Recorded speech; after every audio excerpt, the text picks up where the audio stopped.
Have you ever had a queasy feeling in your stomach when maybe you have a dinner with your significant other's parents and you're meeting them for the first time?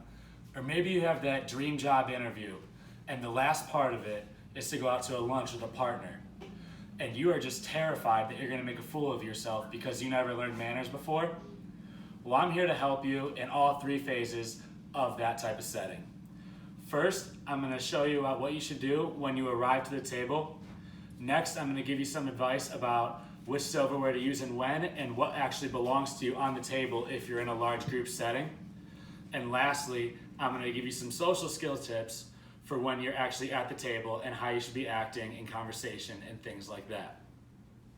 So, when you arrive to the table, first and foremost, your cell phone has to be either on silent and preferably off.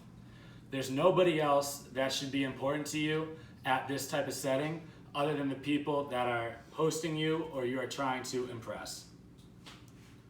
So, once you arrive to the table, you're going to want to wait for the host to actually let you sit down and tell you can. Or if it's a little bit less sophisticated than that, just wait for them to sit before you take a seat so you don't offend them. Now, once you sit down, it's important to be having upright posture and sitting up straight rather than relaxed, maybe with your arm hanging over the back of the chair. This shows much more respect and attentiveness to what they might be talking about.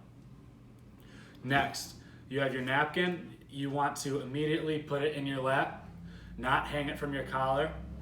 And the importance of this is, one, so you don't forget it, and two, it's a more mature look than hanging it from the front of your shirt. It shows that you're not worried about spilling on your shirt.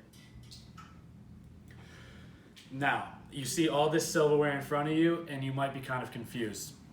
The smart thing to do is you're going to work your way from the outside in. So as you can see, you're going to start with the forks on the outside or maybe the spoon on the outside. This indicates that you'd have some sort of appetizer maybe, like soup or a salad. This is what you would work with. And then as you work your way in, you're going to get yourself to your entrees, which might be a steak or something, a chicken that you'd be cutting. And lastly, you're going to have your dessert fork and knife, which will be above your plate right here. Now, as far as the other objects in front of you, it's standard protocol to have the bread bowl be on the top left from where your plate is, and your drinking glass is going to be on the top right. Now, there are other things that you might be worried about with your social skills maybe and how you should handle the conversation. First and foremost, it is important that you do not have your elbows on the table until you are after you are done eating. Once you are done eating, then putting your elbows on the table can show that you're trying to engage in whatever they're saying, that you're interested in the conversation. Secondly, if somebody asks you for the salt or pepper, it's good to hand them both, regardless if they only ask you for one. Third, if something is far enough away from you that it's not directly in front of you, you should never ever reach over the plate of someone else to grab something. Doing something like this is clearly an invasion of the space of where their food is, and it's disrespectful, can make them uncomfortable. It's much better protocol to merely just ask them, "Excuse me, could you pass me the salt?" or whichever object you could be looking for. Another important thing to do is when you're cutting, there's two different protocols. They're called American and Continental. The Continental way of cutting is easier, and it's what a lot of people typically learn. And what that is that you are going to never change hands. You're going to use your strong hand to stab the piece of meat or whichever object it is, and then you cut with your opposite hand, and then you just immediately start eating it. The American style would be to use your strong hand to cut, so you would stab it with your offhand and cut with my left hand as my strong hand. And then once you've cut the piece off, you would then switch hands again and eat with your strong hand as well.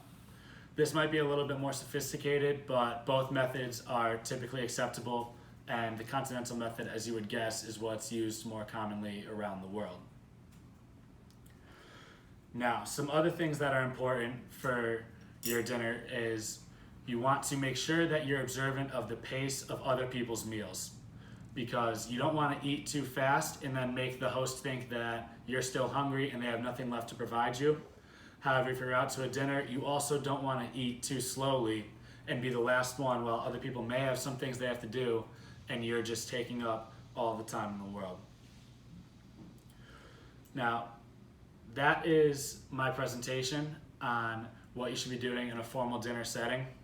Hopefully you've learned some things about what to do when you arrive at the table, or once you reach the table, or even what to do about talking to someone or some social skills throughout the dinner conversation. Thank you for your time.